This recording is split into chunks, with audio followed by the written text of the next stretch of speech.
Tem certas instituições que são mais do que só prédios ou nomes, né? Elas acabam virando o coração intelectual de um país, um espelho da história e, sei lá, da ambição daquele povo. Totalmente. E hoje a gente vai fundo em uma delas.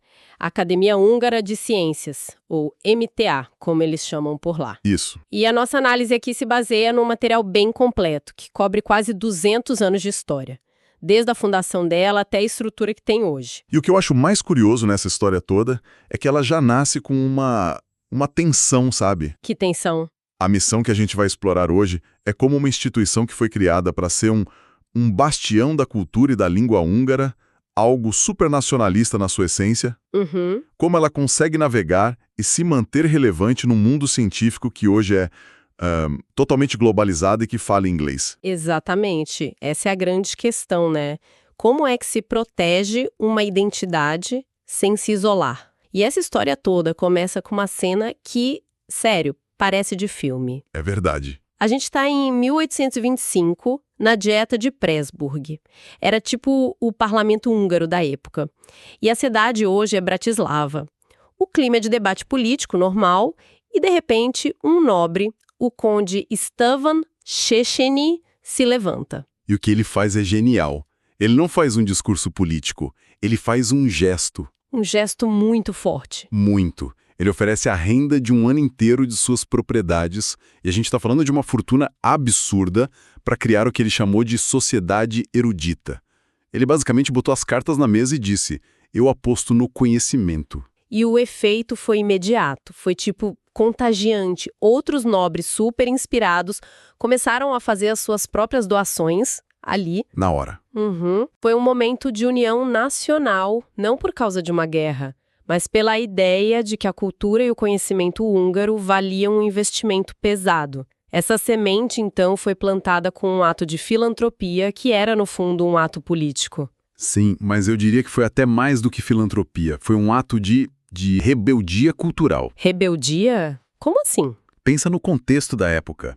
A Hungria fazia parte do Império Austríaco, né? A língua dominante na administração, na alta cultura, era o alemão. Certo. Então, criar uma instituição de elite com a missão clara, explícita, de desenvolver a língua húngara e promover as ciências e as artes em húngaro, isso era uma declaração de independência intelectual. Nossa, esse é um ponto crucial.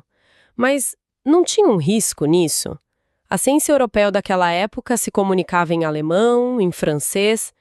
Focar tanto no húngaro não era meio que um tiro no pé, academicamente falando?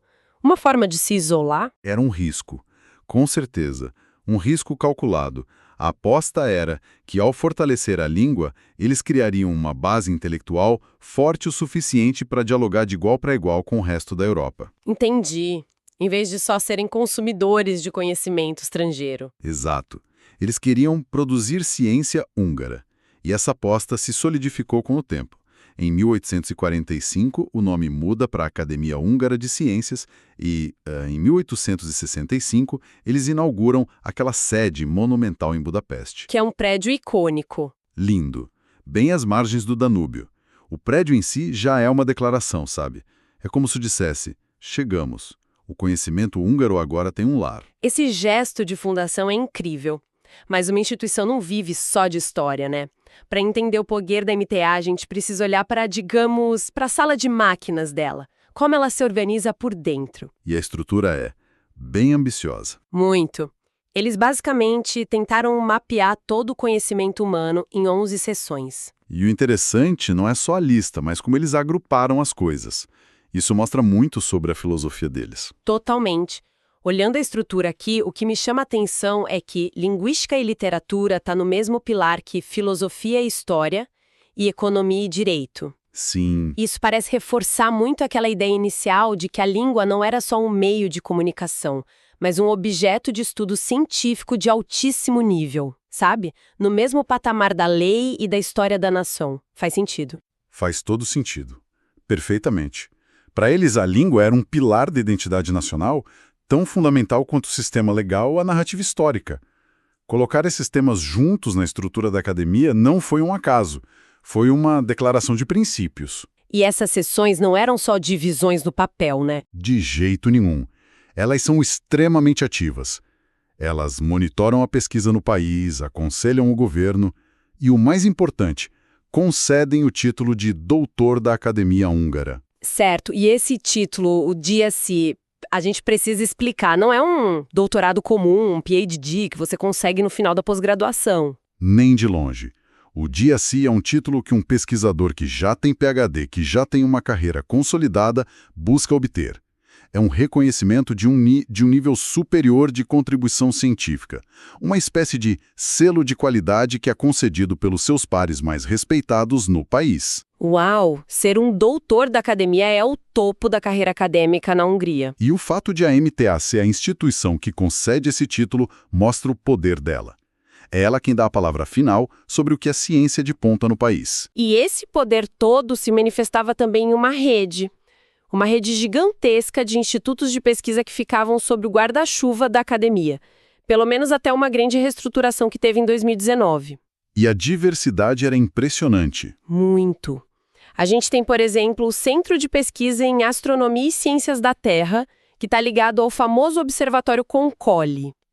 E, ao mesmo tempo, você tinha o Centro de Pesquisa em Humanidades, estudando história, literatura, filosofia, e lá no outro extremo, o Centro de Pesquisa em Física Wigner, um nome importantíssimo na física de partículas. Então a rede ia da astrofísica à arqueologia, da biologia molecular aos estudos econômicos. Basicamente, se algo era pesquisado a sério na Hungria, a MTA estava envolvida de alguma forma. E para manter uma máquina desse tamanho funcionando por quase 2 séculos, é preciso ter uma liderança muito estável e com visão de longo prazo, né? A lista de presidentes da academia, desde o conde Joseph Telek, lá em 1830, até o atual, o Tamás Freund, é uma prova disso.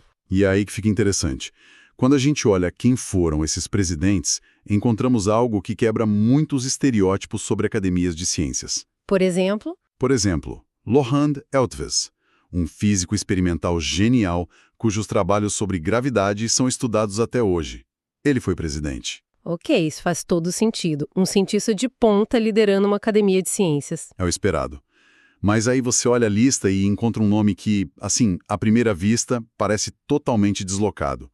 Zoltán Kodály. Kodály, o compositor? O próprio? Um dos maiores compositores e etnomusicólogos da Hungria. Peraí, um músico, um artista, presidindo uma academia de ciências. Nossa, isso seria impensável em muitos lugares. Exato. E o que isso nos diz sobre a visão húngara de conhecimento? Diz que eles não faziam essa separação tão rígida, talvez. Precisamente. Diz que eles não viam aquela guerra entre as duas culturas, a de humanas e a de exatas, que marcou tanto o pensamento ocidental no século XX. Para eles, um grande compositor que estuda a fundo a música folclórica do seu povo é um intelectual do mesmo calibre de um físico que estuda a gravidade. Os dois estão contribuindo para o saber da nação. Isso. É uma visão muito mais holística, mais integrada do conhecimento, onde a arte não é só um apêndice decorativo, mas uma forma de pesquisa tão válida quanto a ciência. Essa visão integrada é fascinante. Mas parece que em algum momento eles sentiram a necessidade de dar um espaço mais formal e autônomo para as artes. E isso nos leva à criação, em 1992, da Academia Seigene de Literatura e Artes. Ela tem o nome do fundador, mas funciona de forma independente, embora seja associada à MTA. Por que criar essa entidade separada? Não é meio que uma contradição com essa ideia de conhecimento integrado que você falou? Na verdade, eu acho que é uma solução muito elegante para um problema bem real. Qual? Ao mesmo tempo que você reconhece que arte e ciência são parte do mesmo universo cultural, você também precisa admitir que os critérios de excelência são diferentes.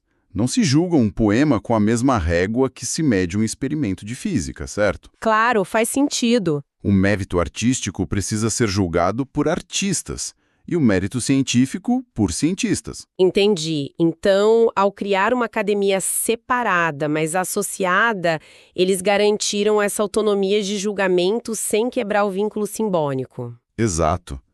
É como se a Academia Brasileira de Letras fosse uma prima da Academia Brasileira de Ciências. Elas são conectadas, mas cada uma tem suas próprias regras. Isso evita aquela situação bizarra de um biólogo ter que votar no mérito de um romance, ou de um cineasta ter que avaliar um trabalho sobre fusão nuclear.